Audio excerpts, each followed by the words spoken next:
Perkenalkan, nama saya Priscilla Yosefani, NIM 19040310.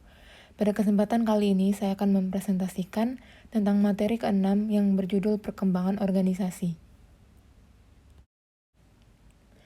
Pengembangan organisasi atau Organization Development merupakan salah satu bidang pengembangan dari manajemen SDM atau HR Management System, di mana Organization Development ini fokus membantu perusahaan dalam mencapai peningkatan kinerja yang berkelanjutan melalui SDM-nya. Secara umum, tujuan dari Organization Development adalah memampukan perusahaan dalam melakukan pemecahan masalah, memberikan respon yang lebih baik, dan juga mampu beradaptasi terhadap perubahan industri dan juga pasar serta perubahan teknologi. Selanjutnya, karakteristik utama dari pengembangan organisasi ada 4.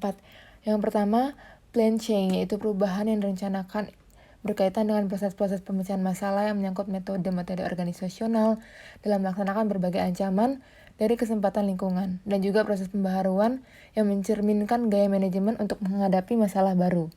Yang kedua, ada perubahan komprehensif, yaitu satuan analisis OD yang adalah keseluruhan organisasi atau satuan unit kerja dalam organisasi yang tidak dapat diidentifikasikan.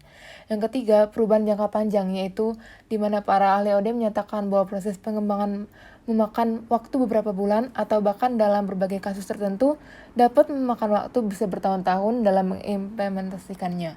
Dan yang keempat adalah partisipasi pengantar perubahan, yaitu diperlukan partisipasi dari pihak ketiga dari luar organisasi.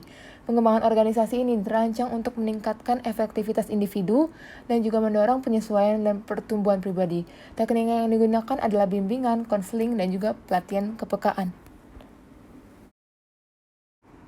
Kemudian ada 3 aspek penting dalam pengembangan organisasi. Yang pertama, produk. Produk merupakan hal penting karena inilah hasil dari suatu bisnis. Hal ini harus menjadi salah satu fokus utama dalam pengembangan organisasi. Yang kedua adalah proses, di mana proses adalah cara dalam melayani pelanggan. Dan yang ketiga, anggota organisasi, di mana anggota organisasi adalah yang akan menjadi ujung tombak perusahaan dalam segala hal dalam perusahaan tersebut. Beberapa teknik pengembangan organisasi.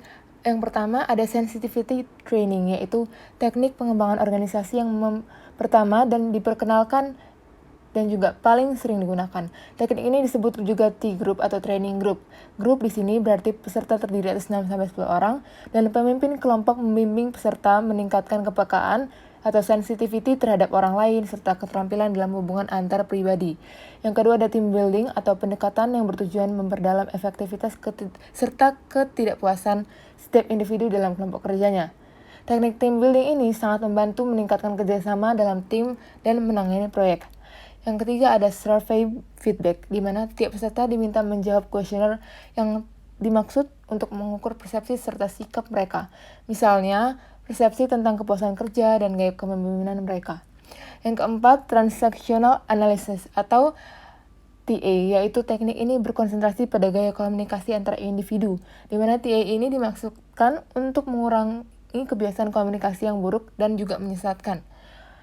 Yang terakhir adalah intergroup activities, yaitu fokus dalam teknik intergroup activities adalah peningkatan hubungan baik antar kelompok, di mana ketergantungan antar kelompok yang membentuk kesatuan organisasi dapat menimbulkan banyak masalah dalam koordinasi.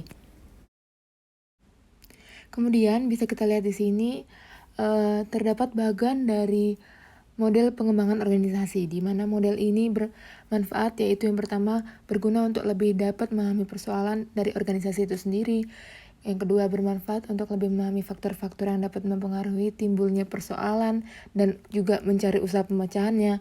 Dan juga yang ketiga, bermanfaat untuk menyusun langkah-langkah dan tindakan dalam melakukan pengembangan organisasi. Tujuan dari pengembangan organisasi adalah yang pertama, menciptakan keharmonisan hubungan kerja antara pimpinan dengan staf organisasi. Yang kedua, menciptakan kemampuan memecahkan persoalan organisasi secara lebih terbuka. Yang ketiga, menciptakan keterbukaan dalam berkomunikasi. Yang keempat, semangat kerja para anggota organisasi dan juga kemampuan mengendalikan diri.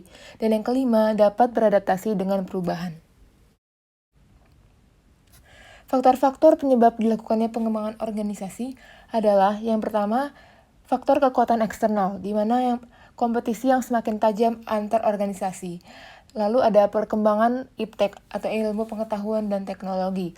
Dan yang ketiga, perubahan lingkungan, baik lingkungan fisik maupun sosial, yang membuat organisasi berpikir bagaimana cara untuk mendapatkan sumber di luar organisasi untuk mencapai masa depan dari organisasi tersebut. Lalu yang kedua, kekuatan internal struktur adalah bagian model pengembangan organisasi. Yang termasuk adalah sistem dan prosedur. Yang kedua, ini perlengkapan dan fasilitas. Yang pertama, yang ketiga, berguna untuk lebih dapat bila tidak cocok dan akan membuat organisasi. Yang kedua, bermanfaat untuk organisasi dilakukan untuk mencocokkan dengan kebutuhan persoalan dan juga usaha pemecahannya. Sekian presentasi dari saya. Bermanfaat untuk menyusun langkah tindakan dalam melakukan pengembangan organisasi. Terima kasih kepada dosen pembimbing yaitu Profesor Harmi Nasution dan Bapak Andri Nasution.